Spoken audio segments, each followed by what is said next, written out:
My name is Wood-Thompson, I'm 32 years old, I'm a PE teacher and I've been openly gay since the age of 18. So much has changed in the last 32 years of my life. The year I was born, in 1988, there was a law passed by the government called Section 28, which made it illegal for schools to teach or educate or use any literature promoting healthy same-sex relationships, which is obviously quite disgusting.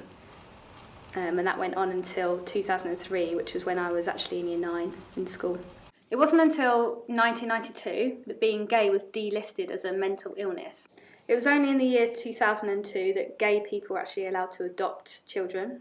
Before the year 2000, you could actually be kicked out of the army for being gay. We couldn't even get married until 2014. It makes me feel quite sad, because my life would have been incredibly different if I'd been born earlier. Despite everything that's changed in my lifetime, it is still illegal to be gay in so many countries around the world.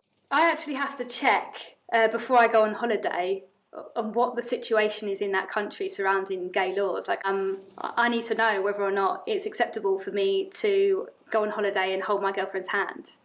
Am I going to get in trouble? Am I going to get arrested? And that's something I always have to look up, which is crazy in 2021. I've been quite lucky. In my lifetime, I haven't really suffered too much abuse. I have had homophobic slurs, certainly on the football pitch. I've had one before where a bloke just took dislike to me standing on the platform with my partner at the time, and we were abused.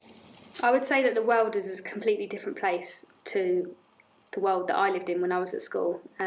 Coming out of school for me wasn't really an option, but now everyone is a lot more accepting.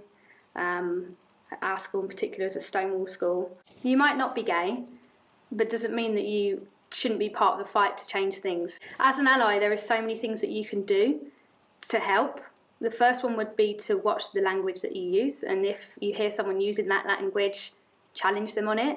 In particular, you hear, "Oh, why are you being so gay?" and things like that, and often it's not picked up. You don't understand the power of your words. So if you use any of these words as part of your banter with your friends and it's picked up or heard by people who might find that offensive, you don't know who you're actually hurting, and you could be hurting someone that you don't even mean to hurt.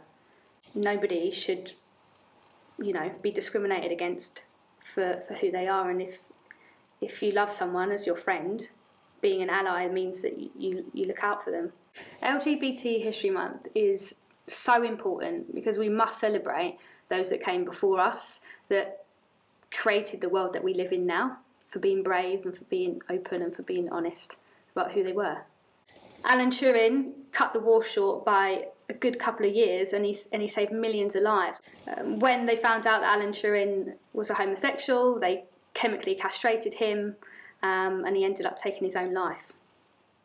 And he was never recognised for the work that he did as a gay man until recently. I personally would encourage you to be who you are and don't hide it. But if you feel that you're in a place and you can't do that, then there's lots of different organisations that you can talk to for support, which weren't around when I was at school. So I would say don't hide who you are, but wait until you're ready.